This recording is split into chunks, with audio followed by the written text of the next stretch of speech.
Song of Songs, which is Solomon's, chapter 1, 1 through 4, Tools. Let him kiss me with the kisses of his mouth, for thy love is better than wine. Because of the savor of thy good ointments, thy name is as ointment poured forth. Therefore do the virgins love thee. Draw me, we will run after thee. The king hath brought me into his chambers. We will be glad and rejoice in thee. We will remember thy love more than wine. The upright love thee. Hurry, my beloved, and be like a gazelle or a young stag on the mountains of spices. 8:14. The stag on the bridge with the hearts at the end.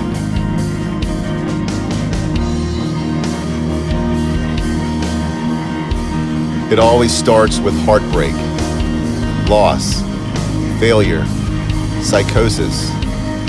This always leads to madness. Love, true romance is always the only salvation. The word Yeshua means salvation, you learn. Gnarled sea captain, beset with a lifetime of failures in his attempt to hit it big, prove himself, dig himself out of the holes he was placed in, for all the reasons one gets placed into them, discovers a faint hope. Living primarily alone, something is going on in the world, but he is not aware of the gravity of the situation in his isolation. He has a workshop in a retired, abandoned lighthouse. He has been working on a boat for years. It's half high-tech, half 1800s. He is from a divorced family. He doesn't know his father, but has an idea. That person is dead, so only an obituary colors in the details. His adopted father is entering into dementia, a Vietnam vet. He was a sharpshooter going through flashbacks. DNA tests show a probable third candidate. Answer to the mystery. His mother, deceased, lied and manipulated him his whole life. He loved her and tried to be a good son, listening to all of her advice. The girl he fell in love with was manipulated away from him by her jealous friends, and in her ill-informed counsel, she married the wrong man, had several children, and it was rumored her husband committed adultery, and they separated in a quiet divorce. His wife had become very sick and died, leaving him her insurance money, so he wound up alone. Years went by, and to keep himself entertained, he became interested in the lore of the sea monsters. Moby Dick, the Loch Ness Monster, giant squids, alien ships. But the one that always really creeped him out was the vivid description of Leviathan found in the book of Job.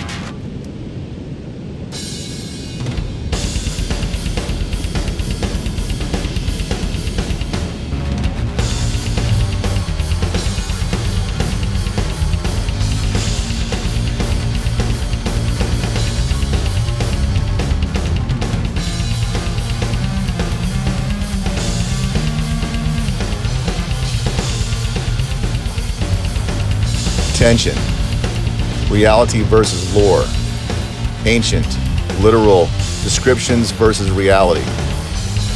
He would shuffle the deck and wonder how those scriptures related to memories of the tales he had witnessed in his own time. What is truth? It most certainly seems stranger than fiction. Is it all poetic and illusion? Is it all allegory? As to this tale, to love, it's Braveheart, Wallace and Murren. True Romance, Clarence in Alabama. As to his besetting sin, Fight Club. As to his father, cue all the movies about Nam. As to his failures, cue all the stories of Star Wars and dead rock musicians, especially the 27 Club. Hendrix. As to the boat, cue all the epic boat ship captain movies: Master and Commander, Mutiny on the Bounty, The Perfect Storm. As to the Seamonster, Jaws, The Abyss, Godzilla. This one has all the super scares and epic nature of these movies. In its accuracy in description, the Book of Job. As to its theological implications, the cosmic battle with the ancient coiling worm, the dragon. All seminaries know of it. All religions have the tale. Tolkien spoke of it in Smaug. It's the ancient fight, battle, Michael who will chain him. Pleased to meet you. Hope you guess my name. What's puzzling you is the nature of my game. The Rolling Stones, Sympathy for the Devil.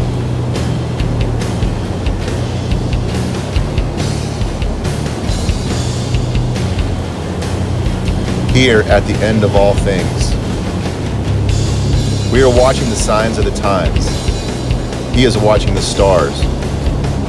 The book of Revelation about to unfold. He sets to sea to find his true love. He runs into the monster who attempts to keep him from his hope.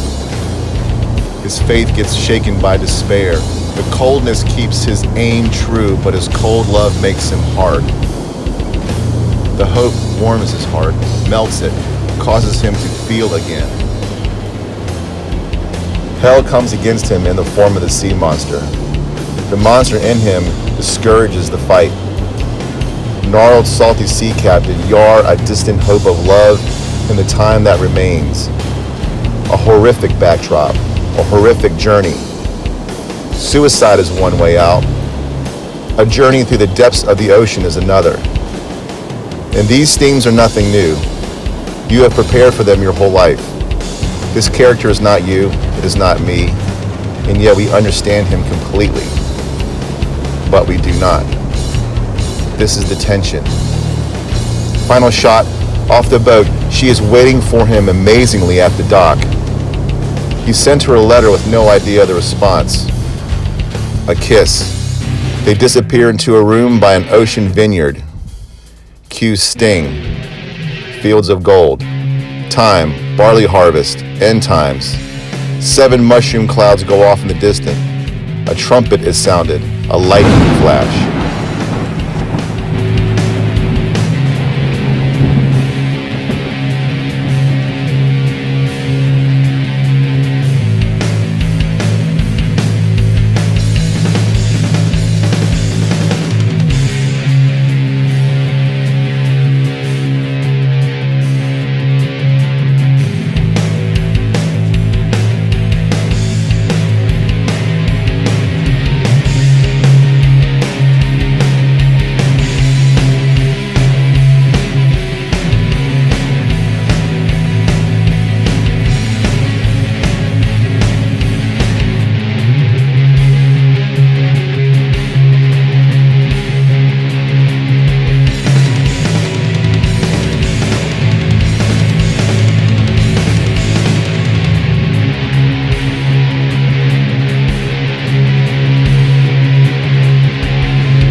How she was waiting there, waiting for him, on a white horse, is just one of those things we can't explain.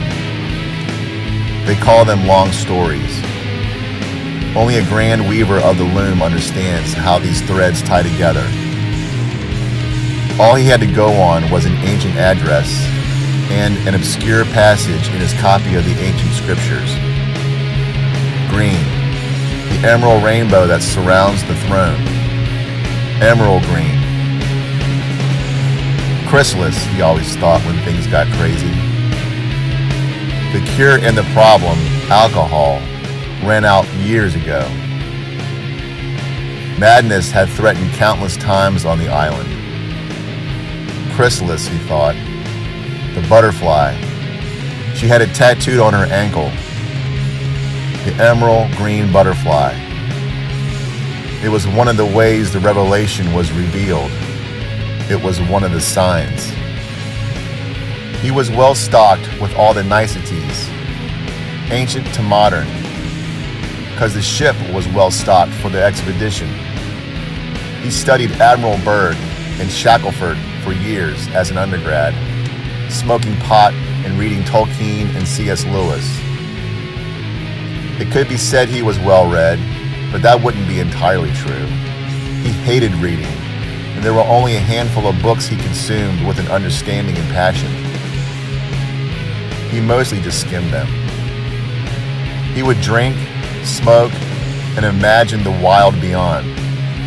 No wars, pure travel and exploration.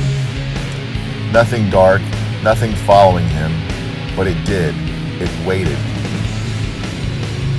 Antarctica, Godzilla, the flat earth, UAPs, the Nazis, the stories and stuff of dozens of drunken campfires with his mates fueled the curiosity. That and his quest for her, but that story, the thrust and drive of it, the intensity and the destruction of it fuzzes all out. This story will drift in and out, like the tide, around several concepts, but keep your eye on the prize.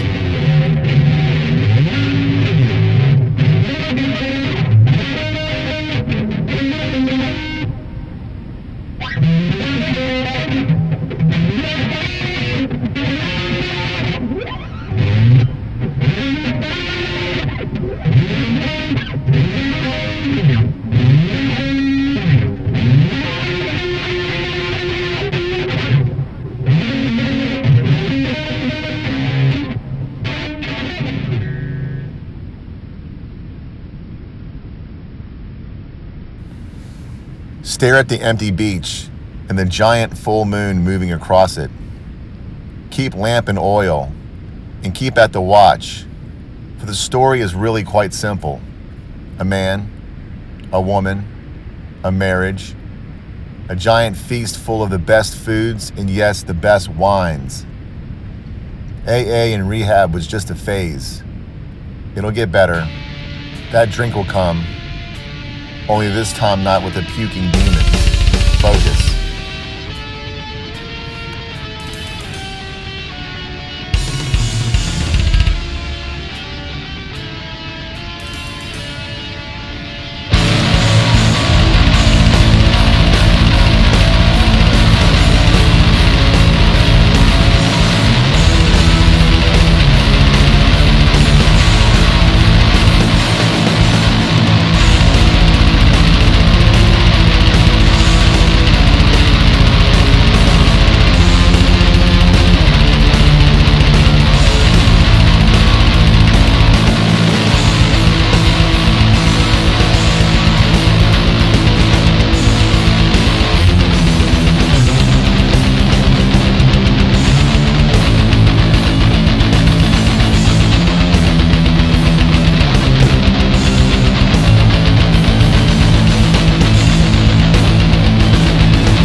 Nephilim were in the earth in those days.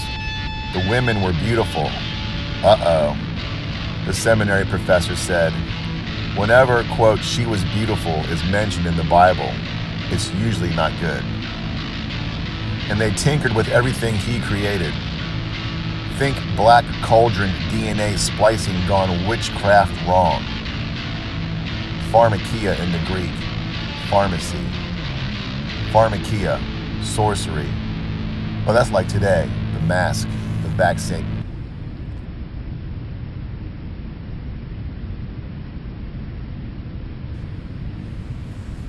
Thoughts like these would plague his mind at the most random occasions. During the long bouts of boredom, like driving late at night on the way to one's vacation resort. Monsters. All fantasy writers speak of them, and they just heard it passed down for generations. Crossbreeds, chimeras, all the ancient tales of Greece and Rome. At some point, the US government had legalized certain human-animal crossbreed research. Life is in the blood, abortions, sacrifice, harvesting fear and adrenaline somehow. Monsters. Moby Dick, the white whale, Jaws, giant sharks, the horrors of the deep. He read all about these beings as concepts. But that's not what kept him trapped on the island. Yeah, he was more comfortable in his prison, but that's not what haunted him. That's not what guarded him, what shadow banned him. This thing was ancient and way bigger.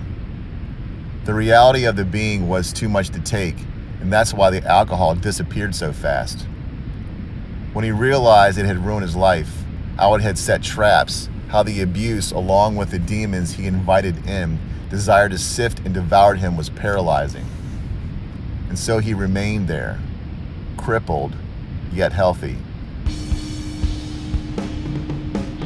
He wrote on scraps of paper, "My life, the feeling of wanting to run away, with no money to get there and nowhere to go."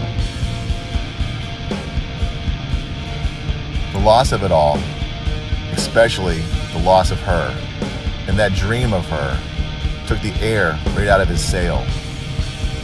Random songs would enter his mind.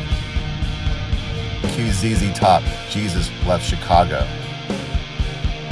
Memories of the musical boxes headed to Switzerland, trapped in Chicago customs, with letters of Jesus inside.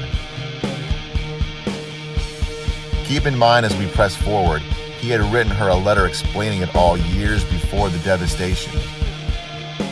So she had an account. He gave her the testimony, the truth. He told her the truth, no guile. He told them all the truth, all of them. So he drew the jealousy, at least in retrospect, and in suspicion, because no one really knows. Answer to the mystery. It was them that sabotaged the boat. It's them that laughed with him all the way onto the boat, drunk as a skunk. And it was they who set him adrift. And they kept their secrets, cling to their lies and deception. That was the big shock. How those that fueled his expedition and encouraged him to go were actually conspiring to his abandonment. Jealousy. Have another drink, because it just got worse. The lighthouse was super sweet. An old married couple kept it for years, and she dolled it up and stocked it full of food. The old man supplied it with tools, animals, drink, and smoke. So really, it was a vacation retreat for all intents and purposes. He really lucked out in some ways getting stuck there. They weren't long gone when he arrived. The old man had died, then his wife shortly afterward. From the appearance of the artwork they left, they died happy, old, and in love. He arrived on the island the way all people arrive on islands, shipwreck. Not a new story, and the parable is easily built in. He got there, and it was like angels had prepped the place for him. There was this element of prepping going on as he scanned the place. That and music. The old man left tons of stringed instruments, like he was a hobby luthier passing the time between good meals and making love to the old lady. Ugh, he thought. Do old people still do it? Yeah. Change the subject. How he knew this was going on was simple. Didn't take much investigation of the multiple bedrooms, that they were married. And this is not that tale. The ship got stuck near the lighthouse, so one really couldn't have planned it better as it related to the access to stuff. And yet, in all the equipment, food, technology that only worked in the sunlight, artwork and instruments, that one nagging thing remained. Death. As a friend, as a lover, as an enemy, as a destination. What was it now to live? For what? For who? His children grew and flew away to where children fly and go away to. Their own children. His wife had simply passed peacefully in her sleep one night. That was a hard, hard marriage. And they got along, sure. Paid the bills, fought, made up, went to church, visited relatives, etc., etc. It is what it is marriage. So when she passed, sad as it was, he felt relief, not for himself, but for her.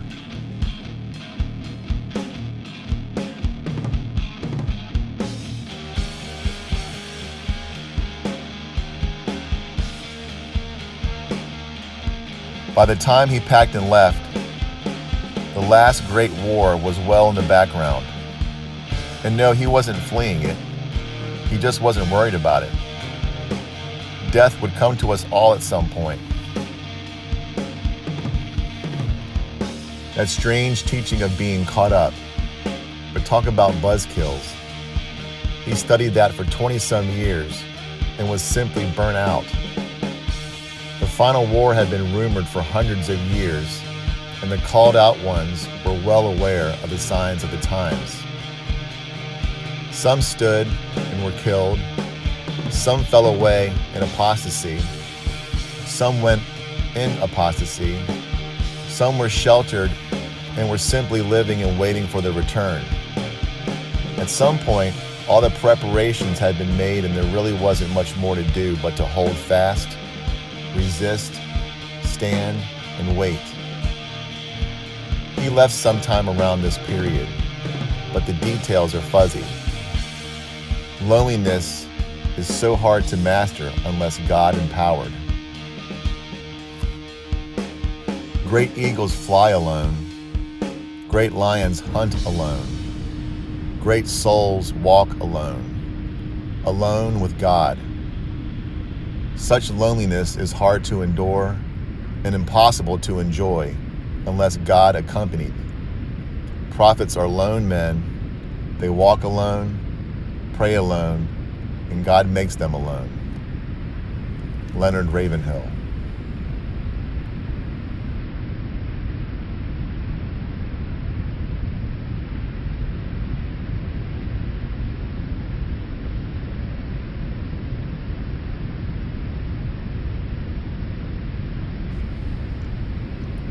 There are parts of this story so far where one might be tempted to say, must be nice, but be careful. Not every tragedy is set in poverty. The tension, the transgression, the rub, the paradox, the paradigm shift was that he truly had repented of it all, the fraud, all known evil, error.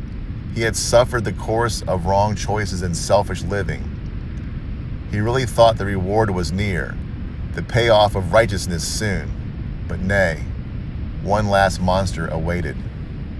Seamonster, that twisted, coiled serpent of old. The one, even as you read this tale, has set the stage for this time in your life and this very hour in which you read, weaving in and out of your life truth and error, lie and truth, 99% lie with uncut 1% truth, 99% truth with 1% lie, evil, ancient, beautiful, shining, singing, the cosmic battle, the cosmic ocean, so enormous and dreadful you'd think he wouldn't even bother with you. It addresses the big scene, the power players, the tip of the top of the pyramid, that top that is yet to be found, one ruler to rule them all. No, it is right out his window, not the Loch Ness, bubbling and boiling in fairy tales, trapped in a lock. No, the size of this is hard to comprehend. And here our story comes into focus. How to leave and follow the hope of true love, get off the island of lonely comfort with such an impossible monster to get around. One who's always 6 steps ahead of every choice or action. It's been around a long time and there's nothing new under the sun. Where is your God now? They always ask. And it always responds in silence.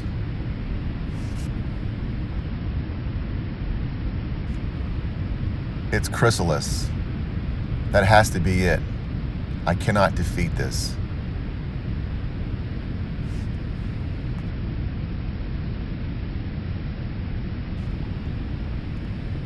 Now what's going to trip you out is this: fiction versus nonfiction, the interplay. Parts of this tale is in fact not true, parts are. Or is it? Neither or both. This is the enemy of the soul: doubt, fear, reality. Fantasy, magic, miracles, supernatural, boredom, malignant stagnation, sins of omission, quiet starvation. Yeah, I'll just blurt it out. This is precisely what's puzzling the salty, stranded explorer. This is the cause of the despair. This is the cause of the addictions, the threat of the madness. This is who awaits the madman should suicide be his choice. This is who has to be overcome in order to chase after the repercussions of the butterfly. But there is no guarantee for our hero to ever really find the girl. That was just a tool to get your attention. Now read this. Old King James did. Job 41.